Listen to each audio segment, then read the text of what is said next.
चीकू और बादलों का महल की।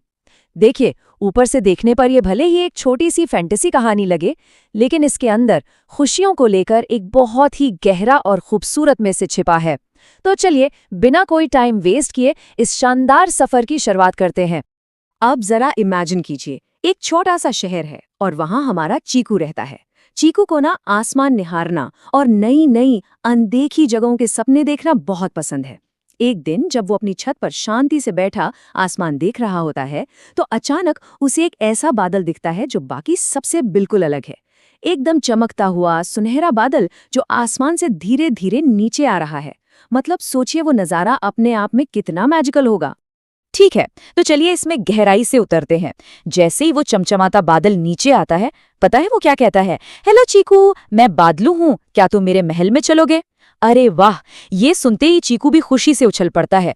मतलब इस इनविटेशन में इतना प्योर एडवेंचर है कि चीकू तुरंत बोल पड़ता है, सच में? चलो, किसे नहीं जाना होगा बादलों के महल में, है ना? अब यहाँ जरा इस टाइमलाइन पर गौर कीजिए। कुछ ही मिनट पहले चीकू बस अपनी छत पर बैठा सपने देख रहा था। फिर कुछ ही सेकंड्स में उसे वो जादुई बादल दिखा और कुछ मिनटों के अंदर उसकी बादलों से दोस्ती भी हो गई। और अब चीकू बादलों की पीठ पर बैठकर घंटों तक आसमान की अनंत ऊंचाइयों में उड़ रहा है। ठंडी हवा, नीचे छूटती दुनिया, एकदम रॉकेट की स्पीड से ये एडवेंचर शुरू हो गया। लंबी उड़ान के बाद फाइनली वो पहुंचते हैं बादलों के महल। अब इसे विजुअलाइज करने की कोशिश कीजिए। एक इतना विशाल महल जो पूरी तरह से सॉफ्ट रुई जैसे सफेद बादलों से बना है। कोई ईंट पत्थर नहीं, सिर्फ सफेद धुंध। और वहां छोटे छोटे बादल बच्चे खेल रहे हैं। वो बादलों की ही बनी स्लाइड पर फिसल रहे हैं और हवा से बनी पारदर्शी गेंदों के साथ मजे कर रहे हैं। एकदम ड्रीमी जगह है ये। भाग एक सुंदर लेकिन उदास महल। अब यहाँ जो सबसे दिलचस्प बात है वो है ये कॉन्ट्रास्ट। मतलब जगह इतनी खूबसूरत है, बच्चे खेल भी रहे हैं, लेकिन एकदम सन्नाटा है। चीकू भी इस अजीब सी खामोशी को तुरंत नोटिस करता है और एक बहुत ही वैलिड सवाल पूछता है, सब इतने चुप क्यों हैं? सच में इतनी मैजिकल जगह पर कोई शोर क्यों नहीं, कोई हंसी मजाक क्यों नहीं हो रहा? इस रहस्य से पर्दा उठाते हैं खुद बादलों के राजा, और उनके शब्द ना बहुत गहरे हैं। वो कहते हैं, हमारी हंसी वाली घंटी खो गई है, उसके बिना महल में खुशी नहीं रहती। अब देखिए, ये हंसी वाली घंटी सिर्फ कोई खिलौना नहीं है, ये उस पूरी दुनिया की जान है, उनकी वाइब है। इसके बिना महल की सारी सुंदरता एकदम बेजान सी हो गई है। ये उदासी देखकर चीकू का दिल एकदम पिघल जाता है।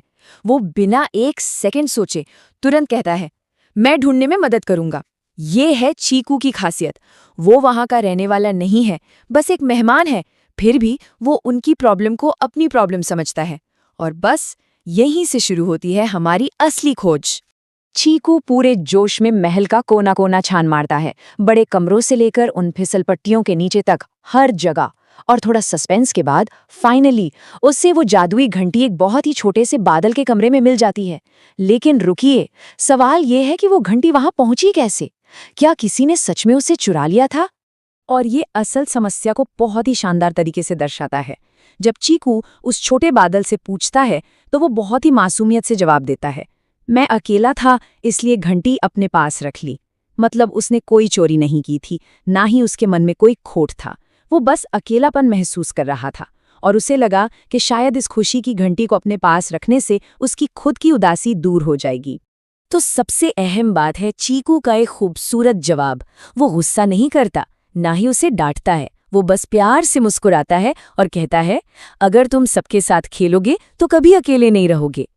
ये होती है असली इमोशनल इंटेलिजेंस। उसने उस छोटे बादल को समझाया कि खुशी किसी एक चीज को छुपाकर रखने में नहीं है, बल्कि सबके साथ खुलने मिलने में है। चीकू की इस प्यारी सी बात का उस छोटे बादल पर ऐसा असर होता है कि वो तुरंत घंटी वापस दे देता है। और फिर क्या होता है? टन टन टन, जैसे ही वो हंसी वाली घंटी बजती है, उसका वो जादुई साउंड पूरे महल में गूंज उठता है।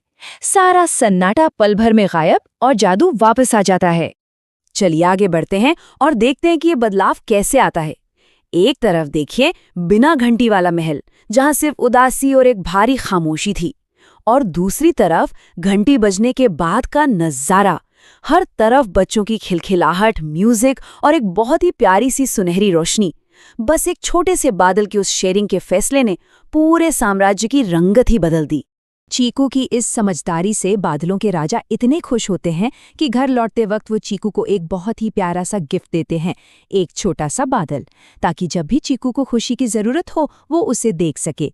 अब चीकू वापस अपने घर आ गया है, लेकिन आसमान देखते हुए वो जानता है कि ऊपर उसके वो मैजिकल दोस्त मजे से खेल रहे हैं।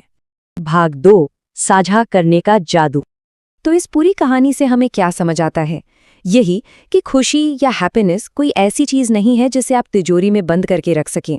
बिल्कुल उस छोटे बादल की तरह, अगर हम खुशियों को सिर्फ अपने तक रखेंगे तो वो कभी नहीं बढ़ेगी। खुशी तभी बढ़ती है, बल्कि मैं कहूँगा मल्टीप्लाई होती है, जब हम उसे दूसरों के साथ शेयर करते हैं।